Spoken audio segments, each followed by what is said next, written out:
À quel âge vais-je pouvoir partir en retraite? Combien vais-je toucher? Ma pension sera-t-elle suffisante? On aborde toujours les retraites par le système, alors qu'en réalité, la manière dont dont vous l'appréhendez très certainement, c'est à travers vous-même. Et on y pense beaucoup, notamment en fin de carrière. On en parle ce matin avec le directeur général de l'Agirc-Arrco. Bonjour François-Xavier Selleret. Bonjour Monsieur Balelco. Bienvenue sur Europe 1. Alors l'Agirc-Arrco, rappelons-le, c'est la retraite complémentaire obligatoire des salariés, donc qui vient en plus de la retraite de base. C'est plus de 23 millions de cotisants pour 13 millions de retraités bénéficiaires. Bon, on s'inquiétera quand le rapport s'inversera, qu'il y aura plus de bénéficiaires que de cotisants. Ça n'est pas encore le cas. En moyenne, la complémentaire retraite, François-Xavier Selleret, c'est quelle part de la pension que perçoit un retraité? Ça dépend si c'est une personne qui est cadre ou un non-cadre. Pour un cadre, ça peut représenter en fait 50 à 60% de sa retraite. Ah oui. Parce qu'effectivement, il y a ce qu'on appelle le mécanisme de plafond de la sécurité sociale. Et donc, il est complémentaire dans le principe. Mais pour un certain nombre de vos auditeurs, c'est la retraite principale. D'accord. Alors, je le disais, il y a un sujet de compréhension du système des retraites aussi, dont on parle beaucoup à travers la réforme qui a été mise sur pause en mars l'année dernière. Vous organisez pour cela les rendez-vous de la retraite. C'est en ce moment, c'est jusqu'à samedi, partout en France. Alors, il faut prendre rendez-vous, mais il y a 40 000 créneaux disponibles, sans doute un petit peu moins maintenant, vu qu'on approche de la fin de la semaine. Mais ça consiste en quoi, ces rendez-vous de la retraite, très concrètement? En fait, c'est la 8e édition. Et nous sommes partis du principe que chacun d'entre nous voulait d'abord répondre à la question pour la retraite, pour sa retraite, pour sa future retraite. Combien vais-je recevoir et à quel moment puis-je partir? Le quand et combien, ou selon les choix des uns et des autres, combien et quand? Premier élément. Deuxième élément, personne ne veut subir. Chacun veut être acteur. Chacun veut pouvoir faire un choix en toute connaissance de cause.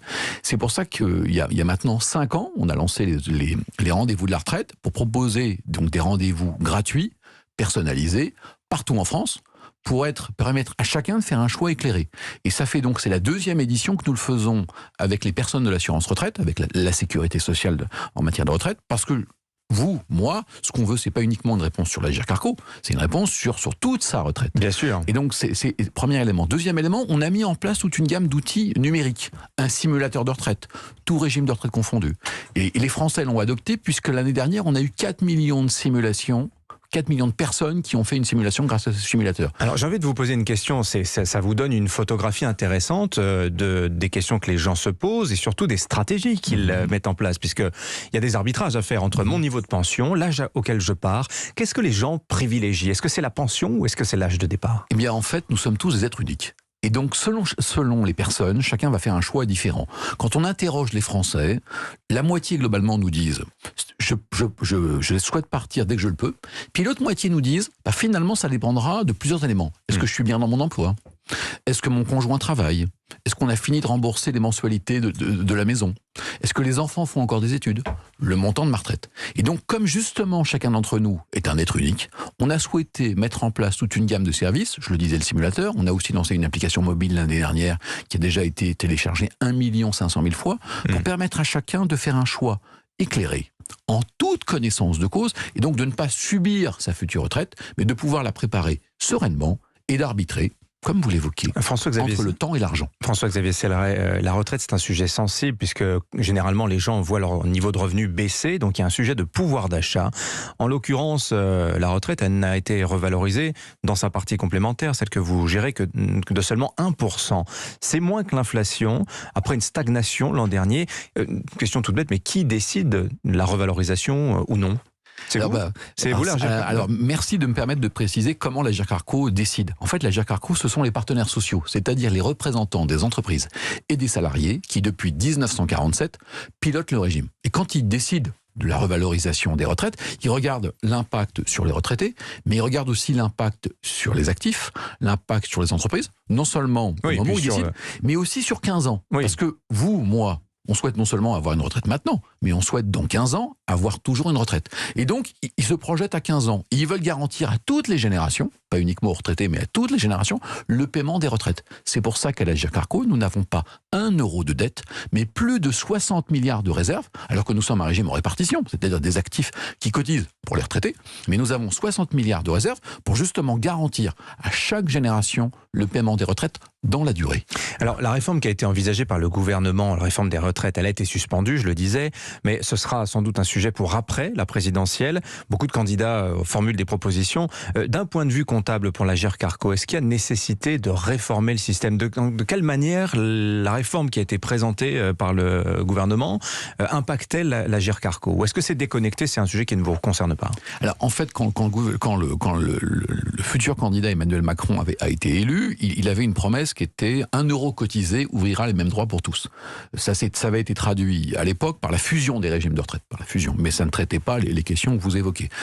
Avec la crise Covid, et le président de la République s'est réexprimé depuis, il a visiblement mis de côté ce projet-là, et le sujet qui vient maintenant, c'est plutôt la garantie du paiement des retraites dans la durée. Oui. Ce qui est vrai, c'est que les partenaires sociaux, ils sont en responsabilité. L'été dernier, ils ont pris des décisions pour post-Covid, garantir le paiement des retraites jusqu'en, sur les 15 prochaines années, et de s'assurer qu'encore en 2033-2035, ils auraient encore plus de 40 à 50 milliards de réserves pour la génération suivante. Parce que tous vos auditeurs, ils se posent la question, mais leurs enfants se posent la question. Et dans un régime en répartition, il faut que les actifs, notamment les jeunes générations, on leur donne des raisons de cotiser pour payer la retraite de leurs parents ou de leurs grands-parents. Et donc c'est véritablement ce point qui est déterminant de l'équilibre entre les générations, qui est la base d'un régime en répartition, la solidarité auquel on est tous attachés, en même temps de l'impact individuel. Et c'est ce point-là que les partenaires sociaux ont à l'esprit quand ils décident, quand ils négocient, c'est véritablement de garantir à chaque génération le paiement des retraites. Question un peu philosophique, il y a cette réflexion qui est engagée sur une modification du périmètre de la sécurité sociale avec un scénario qui est porté, celui de grande sécu. Pas du tout forcément celui qui sera retenu, mais enfin, en tout cas, il est sur la table. Ça veut dire quoi ? Ça veut dire étatisation de la protection sociale. C'était aussi l'un des enjeux de la retraite universelle. On basculerait dans le tout-État, alors que précisément, l'Agirc-Arrco, vous l'avez dit, c'est géré par les partenaires sociaux, qui sont les inventeurs de la protection sociale. Ça remonte au début du XXe siècle. Il y a un sujet quand on voit que par exemple la sécurité sociale est en déficit constant, alors que l'Agirc-Arrco, elle s'est dégagée des excédents. L'État sait-il forcément mieux faire ? Je crois que l'une des difficultés qu'on a dans notre pays, c'est notre histoire, c'est de penser que l'État aurait le monopole de l'intérêt général. Or à l'Agirc-Arrco, les partenaires sociaux montrent, preuve, chiffres à la pluie, c'est ce que disait l'ancien président de la Cour des comptes, Didier Migaud. Il disait le résultat de la gestion paritaire, c'est pas 1 euro de dette, c'est 60 milliards de réserves. Il montre, chiffres à l'appui, que par la négociation, et ça c'est aussi le temps de la négociation, et c'est parfois un temps long, et une négociation ça peut durer plusieurs mois. Soit dit en passant, c'est comme la constitution d'un gouvernement en Allemagne. Ça prend plusieurs mois. Mais par le temps de la négociation, ils arrivent à trouver la voie de passage. Et ça a de la valeur. Dans une société où on dit chacun est parfois très individualiste, parfois on est dans des rapports sociaux tendus, non. Le dialogue social, ça marche, et c'est un dialogue social qui produit des résultats. Et c'est vrai que ça, dans une société où on veut que notre société aille mieux, que d'avoir des corps intermédiaires qui portent une part du bien commun du pays, hier, aujourd'hui et demain, il me semble que ça a beaucoup de sens pour notre pays et pour relever les défis des années à venir. Merci François-Xavier Sellerel, directeur général de l'Agirc-Arrco, était l'invité Écho d'Europe Matin. Et je le rappelle, c'est rendez-vous de la retraite, c'est jusqu'à samedi, vous pouvez prendre rendez-vous, c'est sur le site de l'Agirc-Arrco. Oui, merci à vous. Et puis s'il n'y a plus de place cette semaine, parce qu'il y a beaucoup de succès, il y aura d'autres rendez-vous. Et surtout, on est là tout au long de l'année, dans près de 500 lieux sur le territoire et sur Internet, pour pouvoir répondre à la question de chacun d'entre nous. Merci à vous, excellente journée. Merci à vous.